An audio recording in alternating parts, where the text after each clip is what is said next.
afternoon, everyone. Good afternoon, Pastor Roland. Good afternoon, classmates. My name is Marlon Ciruela, and my message to you is entitled Walk Rightly with God by Truly Trusting Him. And it is found in Proverbs chapter 3, verses 5 and 6. Verse 5 says, Trust in the Lord with all your heart and lean not on your own understanding. And verse 6 says, In all your ways acknowledge Him, and He shall direct your paths. So Proverbs 3:5-6 is a poetry. It's a type of literature, poetry. And the original audience is Solomon, and the original message is Solomon's advised his son to live a life of trust in Yahweh. Solomon had found that God was worthy to be trusted. The context begins in verses 1 to 4 and ends in verses 7 to 12. Thus, the context of Proverbs chapter 3, 5, 6 is Proverbs chapter 3, verses 1 to 12. What are the general principles of this passage? Number 1, God commanded all people and all culture to trust in Yahweh, God of Israel. And number 2, God prohibited all people and culture not to lean, to rely, to depend on their own understanding and a knowledge based on human perspective. Number 3, God commanded all people and culture to recognize God's sovereignty and guidance in every part of their lives. Number 4, the result, and He will make your path straight, meaning their righteous lives will be straightened up. And let's contemplate the words, trust in the Lord. Pagnilayan natin, or pagbulay-bulayan natin, sa mga salitang pagtiwalaan natin si Lord. Okay, Roman numeral 1, the premise of trusting God. Hey, trusting God means to rely on and place confidence in who He is. Number 1, it is not a mental assent of what you understand. What is the meaning of mental assent? It is an act of agreeing with something but not committing to it or acting on it. For example, someone might mentally assent to the Bible's teachings but not act on them when faced with a crisis. James says, For as the body without the spirit is dead, so faith without work is dead also. And James 2:19, You believe that there is one God, good. Even the demons believe that and shudder. The word translated trust in verses 3, in Proverbs chapter 3, verse 5, means to lie helpless face down. It pictures a servant waiting for the master's command in readiness to obey, or a defeated soldier yielding himself to the conquering general. Ito ang pagsasalarawan ng isang itiwala sa Diyos. Pangalawa, it is an act of the mind, will, and emotion, responding to who He is. Mark 12, verse 30. Jesus says, And you shall love the Lord your God and with all your heart, and with all your soul, and with all your mind, and with all your strength. Love is an action word, so if you really love the Lord, you will act on it by obeying His commandments. One commentator says, to trust in God is to be unbottomed of thyself and every creature, and so to lean upon God that if He fail thee, you sinkest. This quote means that when you truly trust in God, you completely relinquish or bibitawan mo yung pagtitiwala sa sarili mong kalakasan, and fully depending on God to the point that if He were not to support you, you would fall apart or sink. Very similar to sa kasabihang yung go for broke for God. Number 3, it is an act of submission to the self-existent eternal God. James chapter 4 verse 7 says, "Submit yourselves therefore to God, resist the devil, and he will flee from you." Acts 5:29, you must obey God rather than men. So kalimitan, mas nagtitiwala tayo sa ating mga magulang, kagaya ng pagtitiwala natin sa Kanya kasi kilala natin sa Kanya. But however, is that the same level of trust you are placing in your Heavenly Father? If I'm being honest, I will admit that it is harder to trust God than it is in man. Even though man is always let us down, sinful nature natin yan, di ba? Para si Thomas na sabi niya ay magtitiwala lang ako na nandito siya kung mahihipo ko ang sugat sa kanyang tagiliran at mga kamay. Ayun. So what happens when we don't trust God with our own lives?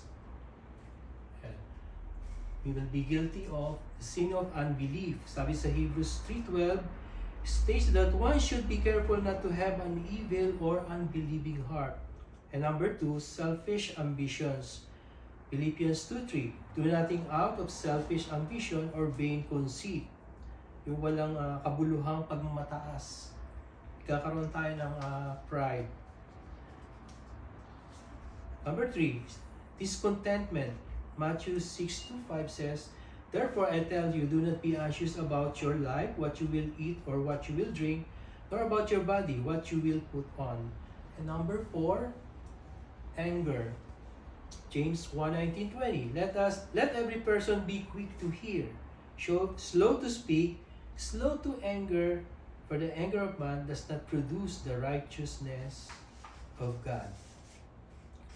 Panglima, we become warrior rather than a warrior.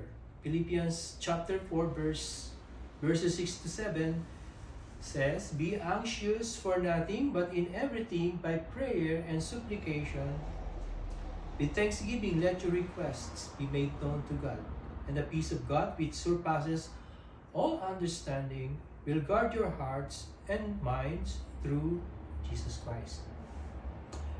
Now let's go to letter B, which is with all your heart. Trusting God must start from the inside out. Number 1, if trust in God is to be true, it must be complete. To put half our trust in God and half our trust in self or something else is really a failure to trust the Lord at all. We should endeavor to give God all our conscious trust. Kapag ang isang tao daw ay tumuntong sa isang bato, at yung isang paa niya ay nakatuntong sa quicksand o kumunoy, babagsak pa rin siya. So yan ang metaphor ng pagtatrust na half-heartedly sa Lord. So sabi sa Revelation 3:16, "Because you are lukewarm and neither hot nor cold, I will spit you out of my mouth." At sabi naman sa principle ng Proverbs 3:5-6, it does not describe an objectively perfect trust in God. Yung prinsipyo niya. Kasi si Lord ay nagpa-practice siya ng grace. So, hindi siya masyadong rigid. God sees through our hearts kung talagang tayo ay wholehearted o half-hearted sa pagsunod sa Kanya. So, this trust is not the same. It's not mere cold assent of enlightened judgment. It is trust with all your heart. It is a childlike, unwavering confidence in our Father's well-proved wisdom, faithfulness, and love. Pangalawa, it starts with taking every thought captive to His Word. This means I have fully control over them. They don't have control over me. At any time, I can choose to think about more thoughts that are true, good, noble, right, and pure. Philippians 4:8. It's like thinking like Christ. Finally, brothers, whatever is true, whatever is honorable, whatever is just, whatever is pure, whatever is lovely, whatever is commendable, if there is any excellence, if there is any worthy of praise, think about these things. At pangatlo, it ends with a sense, pangatlo, it moves to setting your affections on His will, His way, His promises. Setting your affections on God's will, way, and promises is a concept that involves focusing things that will matter in eternity rather than on the desires of the flesh. Colossians chapter 3 verse 2 says, "Set your minds on things that are above, not on things that are on the earth." Number 4, it ends with a sense of well-being, knowing God has everything under control. Even when things look and feel out of control. A deep sense of peace washes over you, a quiet confidence that even amidst the chaos and uncertainty, God's hand is firmly guiding the situation, offering reassurance that no matter what unfolds, everything is ultimately under His sovereign control. So, trust in the Lord with all your heart means placing your heart at the Lord's feet. The surrender leaves no room for our own anxiety or worry, but completely entrust our being to a sovereign God. Letter C. We must trust that God is sovereign or supreme. He controls all things at all times for His glory and our good. 1 Timothy chapter 6, 13 to 16 says, "I charge you in the presence of God, who gives life to all, and of Christ Jesus, who in this testimony before Pontius Pilate made a good confession to keep the commandment unstained and free from reproach until the appearing of our Lord Jesus Christ, which He will display at the proper time. He who is the blessed and only sovereign, the King of kings and Lord of lords, who alone has immortality, who dwells in unapproachable light, whom no one has ever seen or can see, to Him be the honor and glory, and eternal dominion. Amen." Pangalawa, remember that God has infinite wisdom. He knows the best course of actions and the way to bring about the best results. Romans 11 verse 33 says, "Oh, the length of the riches and wisdom and knowledge of God! How unsearchable are His judgment, and how inscrutable His ways." Ano sa Tagalog ang inscrutable? Na ibig sabihin, imposibleng maarok yung pattern ng kanyang lalim ng kanyang kaisipan. Pangatlo, He is perfect in love. He seeks the highest good of all individuals. 1 John 4:9-10 says, "In this the love of God has made manifest among us, that God sent His only Son into this world, so that we might live through Him. In this love, not that we have loved God, but that He loved us and sent His Son to be the propitiation of our sins." Yung propitiation, yung kabayaran ng ating mga kasalanan. Ayan, punta na tayo. Let's go further. Roman number 2.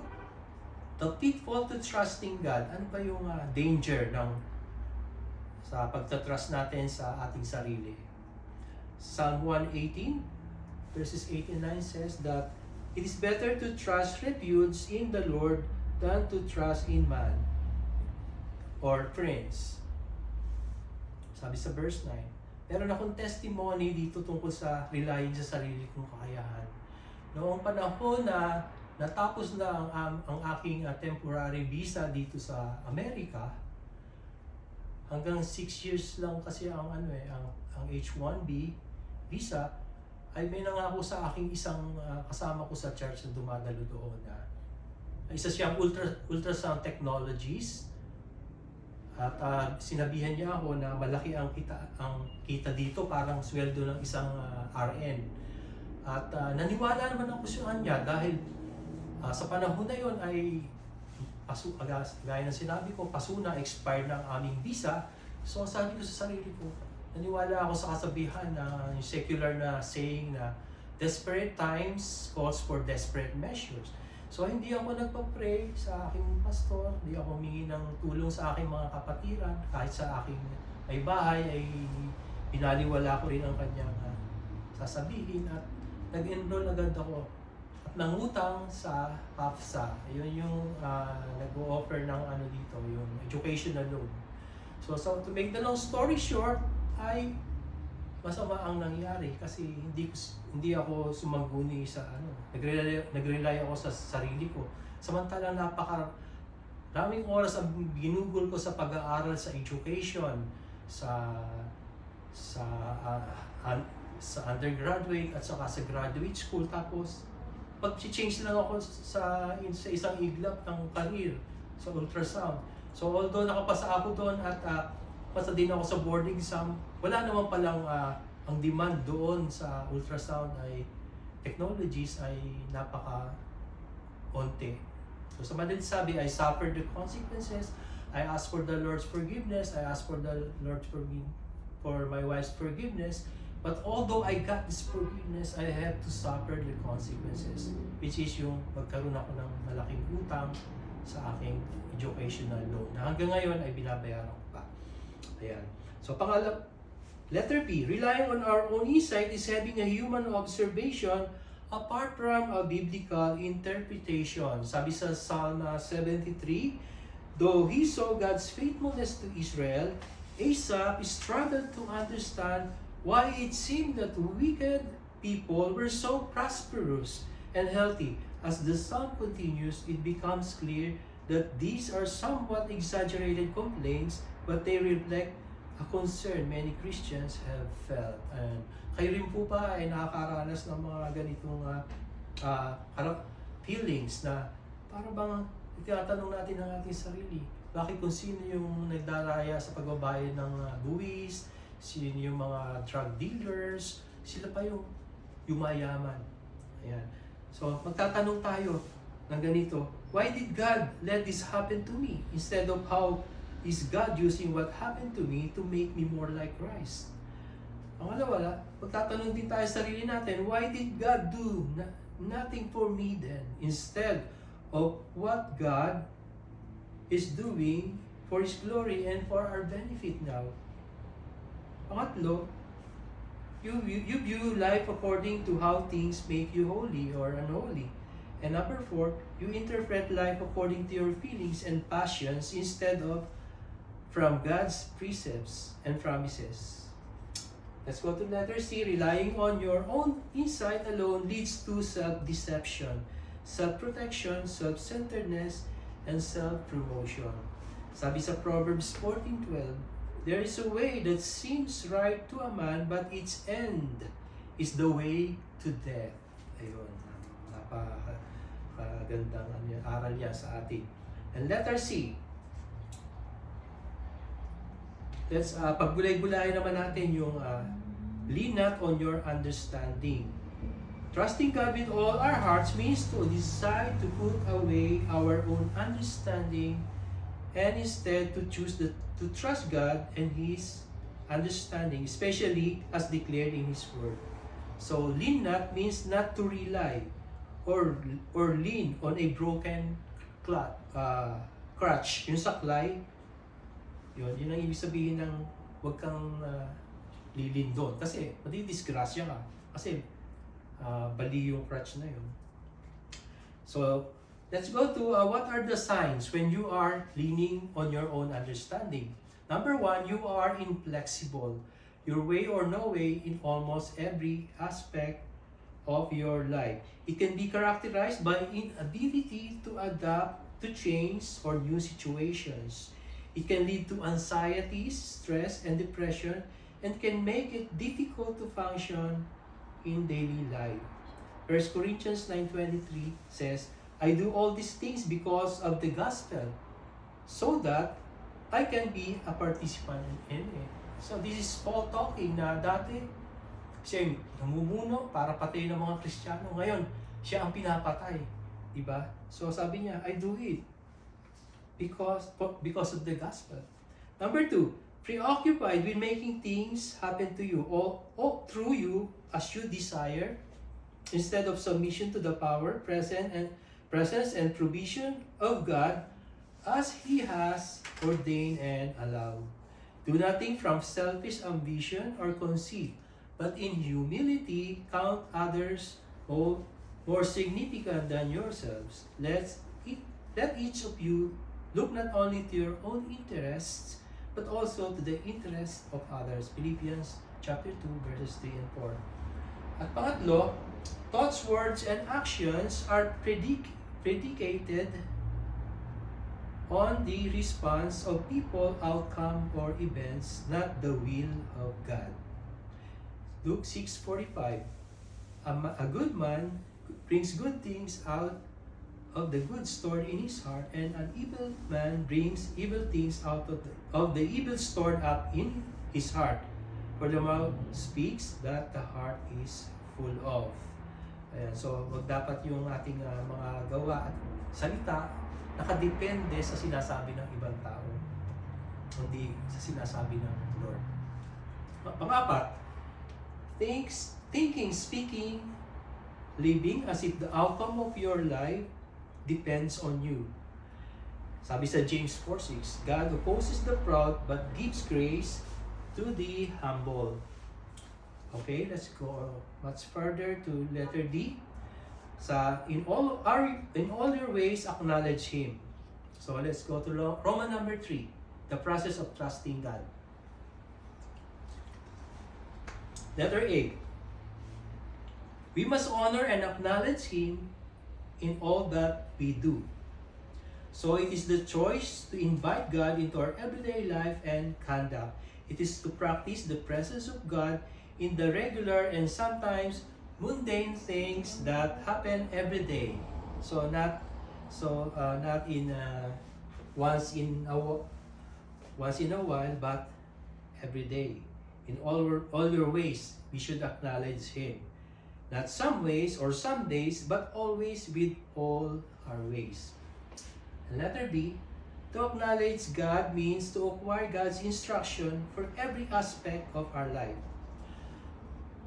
So for example, we must begin to examine every aspect of life from a biblical perspective or biblical point of view. Pangalawa, we must be willing to accept His perspectives about man's opinion and our personal preferences and desires. And 3, we must identify what God's Word has to say about everything else, like marriage, discipleship, entertainment, money, and we should be able to begin to govern yourselves accordingly. Letter C, to acknowledge God means to obey God's instructions in every aspect of life. We must turn away from people, things, ideals, and desires that lead us to sin. For example, nung hindi ka pa nakakilala kay Lord, ang weakness mo ay alak. So, do not go to places where alcohol are being sold, like yung liquor store, discos, clubs, and so on and so forth. Number 2, we must turn to people, places, things, ideals, and desires that lead us into the righteousness of Jesus Christ. So noon, mga lasinggero at mga nagsusugal ang ating kinakasama ngayon. Mga pastors, mga lay ministers, mga choir members, elders, and deacons, yun ang ating mga kabarkada ngayon. And number 3, we must begin the hard work of functioning according to God's design in all aspects of life.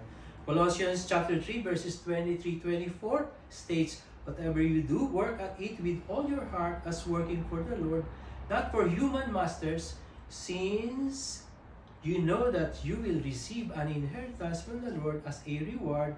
It is the Lord Christ you are serving. Now let us go to letter E. He shall direct your paths. Ito naman ang pagbubulay-bulayan natin. Or He will make your way straight in other translation. Let's go to number 4. Sabi ni Pastor Lon, hanggang 5 lang daw ang points. So number 4 na tayo.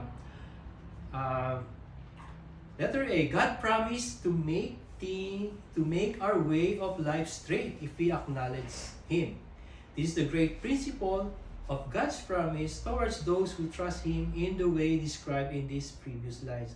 When we acknowledge Him in our ways, He will direct our paths in the fulfillment of His will into what is right before Him and pleasing to us. More than a few are afraid to have God directs their path. They would much rather direct themselves. This fundamentally is the heart that does not trust in God with all their heart. The surrendered heart delights in God's direction and God's paths. He will begin to establish our steps and lead us where He needs us. With all that being said and explained, I don't want to just be able to recite God's word. I want to be incited by God's word.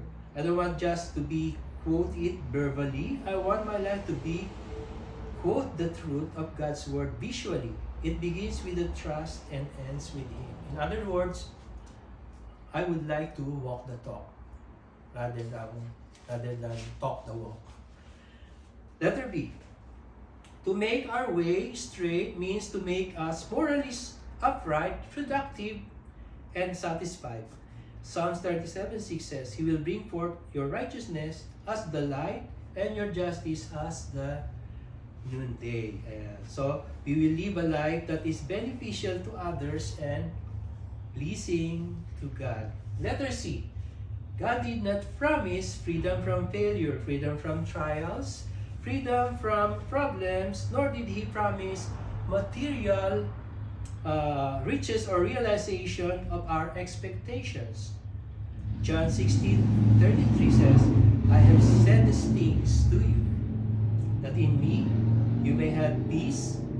In the world you will have tribulation, but take heart, I have overcome the world. Now let us go to what happens when we trust God with our lives. So number 1, it strengthens our belief. 1 Timothy verse 10 says, that is why we labor and strive, because we have put our hope in the living God, who is the Savior of all people, and especially of those who believe. Number 2, we will have contentment. Hebrews chapter 13 verses 5 says, keep your life free from the love of money and be content with what you have. For He has said, I will never leave you nor forsake you. And 3, we will have the heart of gratitude. 1 Thessalonians 5:18, in everything give thanks, for this is the will of God in Christ Jesus concerning you. And number 4, will submission. James 4:7 says, submit yourselves therefore to God. Resist the devil and he will flee from you. So ito, nagugulihanan ba kayo? Natatakot ba kayo na may mga devil going around you? So use James 4:7. At number 5, hope. Ayan, pag-asa. May the God of hope fill you with all joy and peace as you trust in Him, so that you may overflow with hope by the power of the Holy Spirit. Ayan, sabi sa Romans chapter 15 verse 13. In closing,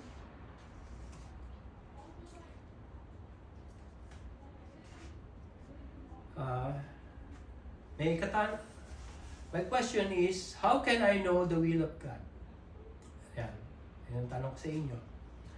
So one of the most frequently asked questions among believers is, how can I know the will of God? In principle, Solomon gave a wonderful answer in Proverbs chapter 3 verses 5 to 6.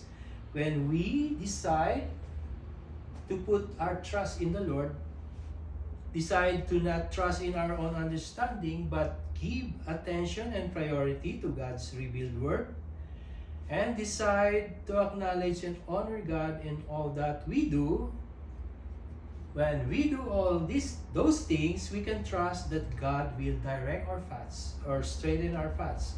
We can go forward in peace, believing that through His word, through the leading of the Holy Spirit, through the counsel of others, through godly common sense, and through life circumstances, God will direct our paths. We will walk along our way of life and come to see that we have been on the path God intended all along. G. Campbell Morgan gave his own testimony to the truth of Proverbs chapter 3 verses 5 and 6. He said, "The measure in which I have trusted Jehovah and acknowledged Him has been the measure of walking in the paths of real life." I hope you have learned something from our passage today. Thank you very much.